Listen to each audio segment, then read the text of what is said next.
woke up with a start when I felt a cold sensation all over my body with a rustling sound. I realized that everything from my hair to my upper body was soaking wet. Above me stood my mother-in-law. "What in the world did you do?" "What am I doing?" "Why are you still sleeping?"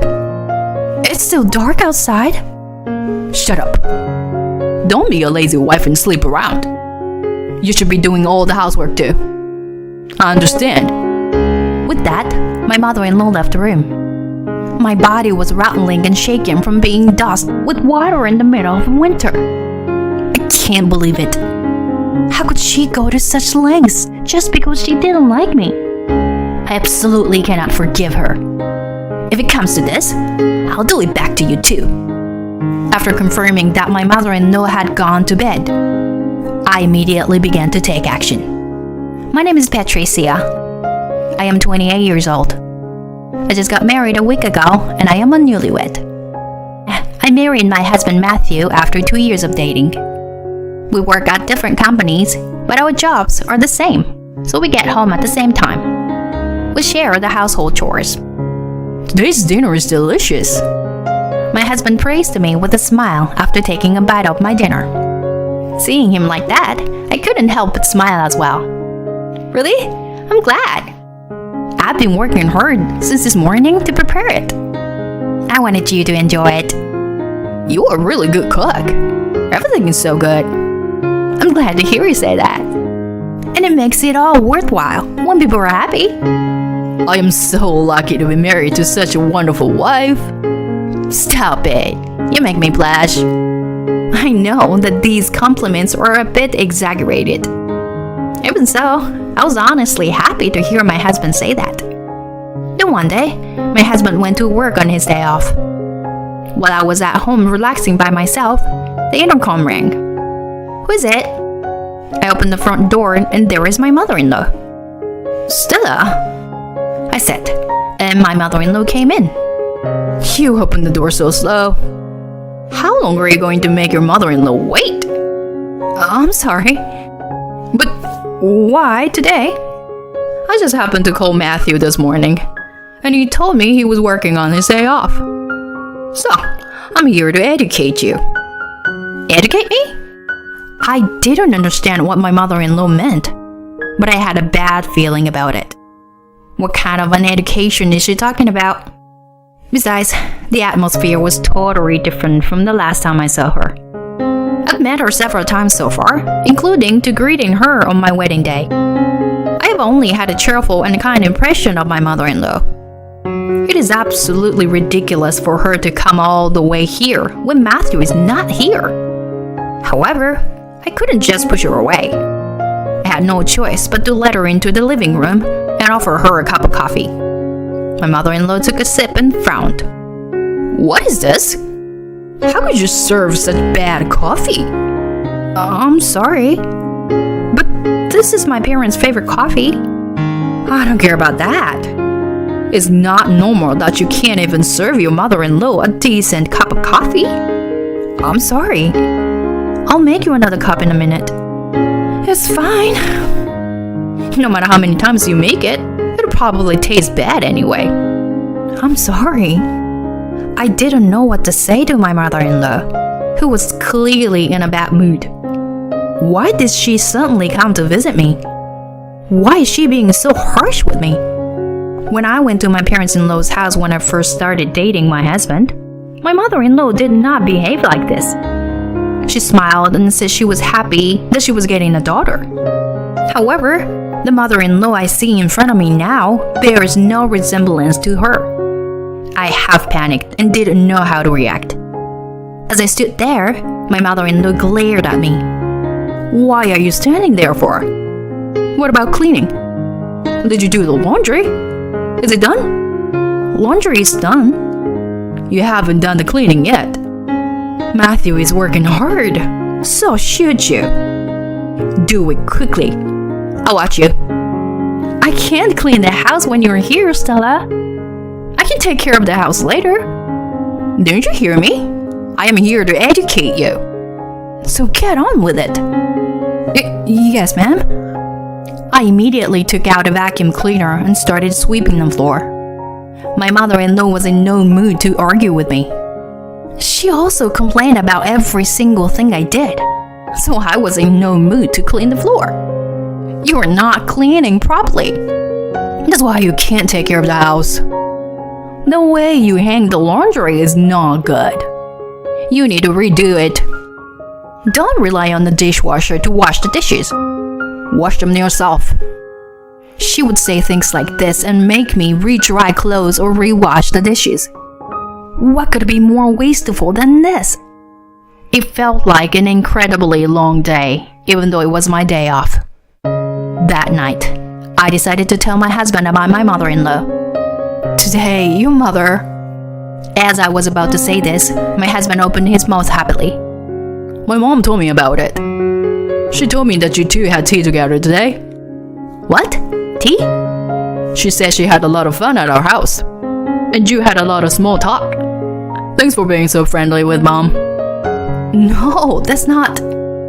Your mother was upset with me a lot for the way I did the housework. She did? My husband looks at me with a confused face. When I explained everything that had happened today, he looked incredulous. He immediately called his mother.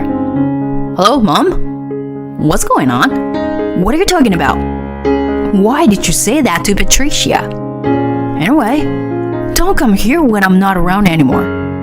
Bye. My husband seemed a little angry and hung up the phone. Apparently, he believed what I had said. I was happy that my husband was on my side, but I was also worried. I wondered how my mother-in-law would react to his warning. If she really feels sorry for herself and felt bad about it, then something similar would never happen again. However, if she was upset by this, there might be a worse kind of wife baiting awaiting me. I hoped it was the former, but unfortunately, the result was the latter. My mother-in-law never visited our house, but she sent me harassing messages on a daily basis. Of course, I thought about talking to my husband about it, but the message said, "If you tell him, Matthew, I'll make him divorce you." I was so scared that I could not confide in my husband. I was at least relieved that she did not visit our house. This time, my mother-in-law called me to her home. Pretending to be reconciled, I told Matthew that I wanted to go see my mother-in-law. She's probably trying to get me to come to her house as a last resort, since she is banned from our house. I received frequent messages from my mother-in-law, and Matthew also seemed to receive invitations from his mother. Each time he would tell me, "It's my mom again. She's persistent. I told her we're not going." "Matthew, I don't mind. I don't mind going." "But my mom..." I was surprised at the first, but I want to have a good relationship with my mother-in-law. She's invited me, so I should go. If that's what you want, then I'm fine with it. Matthew is on my side, but he still wants his mother and wife to get along with each other. Thinking it was for Matthew's sake, I agreed. Thus, we went to my parents-in-law's house. It was about 5 months after my mother-in-law's unannounced visit. When we arrived at my parents-in-law's house, my mother-in-law greeted my husband with a big smile on her face. "Matthew, welcome home. We've been expecting you." "I'm telling you, Mom, don't say anything strange to Patricia." "I won't say anything. I feel bad about what happened. I just want Patricia to be a good wife. That's all I wanted. Anyway, you'd better moderate your behavior. I only came home today because Patricia said yes." I know. Thank you for coming too, Patricia." She was smiling with a fresh smile that I could not imagine from the mother-in-law I had met before. It was as if she was my mother-in-law when I first met her. I had been fooled by her smile at first. I thought to myself bitterly. While I was at my mother-in-law's house, I tried not to spoil her good mood, so I don't offend her. Unlucky for us, snow is in the forecast for the evening and night tonight. Considering we'll be driving home, I'll probably be home early. In just a few more hours of patience. I told myself that over and over again as I spent my time at my parents-in-law's house. Sure enough, all of my mother-in-law's attention was on my husband. I didn't have anything to say to her. Instead, my mother-in-law was talking to Matthew happily. We were supposed to have an early dinner and go home. However, my mother-in-law's conversation drags on, and dinner started late. As we were finishing dinner, my mother-in-law said, "I'm sorry, Matthew, that the cake I served you for dessert had alcohol in it."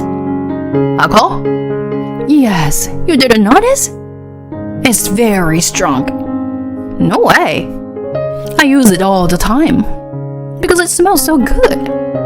So I put it in the food today out of habit. Then I guess I shouldn't drive.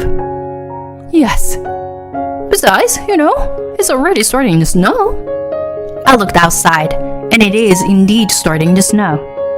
It doesn't matter if there was alcohol in the cake or not. The tires were not studdless, so it would have been dangerous to go home once it started snowing anyway. Seriously. My husband was shocked and slumped his shoulders. I'm sorry, Patricia. He tells me apologetically. I shook my head. My husband had done nothing wrong. We ended up staying at my in-laws' house. My husband stayed in his old room, and I stayed in the guest room. To tell the truth, I would feel safer in the same room with my husband, but my mother-in-law insisted repeatedly, so we slept in different rooms. My husband seemed to agree with my mother-in-law about this, and apologetically said to me, "My room is too small. Besides, the bed is a single." I don't mind it at all. No, it's my fault that we're still here. And the bed for guests is cleaner and bigger. I just want you to have a good night's sleep. Okay, if you insist, Matthew. I'm sorry about today. We'll leave first thing in the morning. Okay, thanks. I took a shower and I went to bed to prepare for tomorrow. In the morning, I would be able to go home immediately. I was already relieved. A few hours later, I woke up with a start when I felt a cold sensation all over my body. I realized that my hair and upper body were soaking wet. Above me stood my mother-in-law. What in the world did you do? What am I doing? Why are you still sleeping? It's still dark outside. Shut up. Don't be a lazy wife and sleep around. You should be doing all the housework too. Understood? Why are you doing this, Stella? Isn't it obvious? It's because I don't like you. What do you think I let you sleep alone for? You will only make Matthew angry if you do this. You're so annoying. If you keep talking back to me, I'm going to make him divorce you. That's between husband and wife. Anyway, get up and do the housework. And put away the beddings in this room. Don't let Matthew find out about this. You understood? With these words, my mother-in-law left the room. She probably thinks I will do whatever she says, as I have always done. My body was rattling and shaken from being doused with water in the middle of winter. Immeasurable anger welled up, and veins rose to the surface of my forehead. No longer did I feel fear for my mother-in-law, only disgust. I can't believe it. I can't believe she would do such length just because she doesn't like me. I absolutely can't forgive her. I'm gonna do something about it. Rubbing my shaking body, I wrapped myself in a blanket for the time being. When I saw that my mother-in-law had fallen asleep, I got up and left the room. I headed for my husband's room. Matthew, I'm sorry. Wake up. I shook him, and he woke up with a start. He was surprised to see me soaking wet. Patricia? What happened to you? You're all wet. I'm sorry to startle you. Your mother did this to me. What? My mom? How could she do this? To tell you the truth, I suppressed the tremor in my body and confided in him what had happened so far. I told him that I had pretended to make up with my mother-in-law as she had asked me to. She made me sleep alone in the guest room because she wanted to harass me. I told him that my mother-in-law was still picking on me and was planning to get us to divorce. I cried towards the end, but I tried to keep myself together. Then, my husband silently got up and pulled me by the hand and headed for the bathroom. He got a warm shower started and said, "Warm yourself up," and smiled gently. The shower warmed me to the core. As I took a breath and thought about the future, I heard my mother-in-law scream from upstairs. I hurried out of the bathroom, put on my underwear and clothes, and hurried upstairs. My father-in-law had just arrived and was standing in front of my mother-in-law. What was that scream? In my mother-in-law's room was my husband holding a bucket in his hand. My mother-in-law was lying on the bed, soaking wet and shaking. She looked at my husband in disbelief and protested. "Matthew, what did you do?" And my husband responded coldly. "I just did what you did to Patricia." "What are you talking about? Don't say strange things." "I didn't do that." "Then why was Patricia so wet?" "Well, she deliberately got herself wet to make it my fault." "Cut the crap. Patricia would never do something dirty like that." The place fell silent at the sound of my husband's yelling, which I had never heard before. My parents-in-law had probably never seen my husband this angry before. "What's going on?" When my father-in-law asked this, my husband quietly opened his mouth. "Mom has been picking on Patricia. She made her sleep alone in the guest room today, so that she could harass her." "Oh, come on. That's not true, is it?" "It's true. Patricia was shaking when Mom poured water on her. She finally told me everything she had been holding back, so I decided to do the same thing to her." "Matthew, I will never forgive Mom. I will never forgive her. I don't need a mother who does such terrible things," my husband said, and pulled my hand, saying that he would call a cab and we would go home. At that moment, my mother-in-law called out my name. Her face scrunched up. "Patricia, wait." "What?" "I'm sorry for everything I've done. I apologize. I'm sorry. Matthew is my beloved son." Perhaps my mother-in-law is the type of person who cannot let go of her children. She cared too much about her beloved son, and she saw me, her daughter-in-law, as an enemy. That's why I continued to harass me. But that was none of my business. Whatever the reason, her actions were unforgivable. I glared at my mother-in-law and declared clearly, "I don't care about your reasons. You hurt me a lot. Don't think I can forgive you so easily. I will never forgive you." "Don't say that. I am truly sorry." "Sorry? I don't need that kind of verbal remorse. I tried to compromise with you at one time, but you were the one who betrayed me and ruined it, right? I have no intention of seeing you again. Goodbye." "Wait, Patricia. Matthew, wait." Ignoring my mother-in-law's voice, my husband and I called a cab and went straight home. After that, my mother-in-law contacted me several times to apologize, but I ignored all of her calls. My husband said that he had already blocked his mother's contact information. According to my father-in-law, my mother-in-law was quite shocked that Matthew had broken off the relationship. He said that she never leaves her room now. She has been mumbling his name and regretting her past actions. My father-in-law also said that he would consider the future when the time was right. Either way, we were thinking of moving out too, so I won't be seeing my mother-in-law anymore. I could never have solved this case alone. My husband was on my side, and thanks to him, I am back to my happy life. Matthew, thank you so much. You believed in me. What are you talking about? It's natural to trust your wife, isn't it? Thank you. Thank you too. I chose the right person to marry. I want to continue to enjoy life with my loving husband.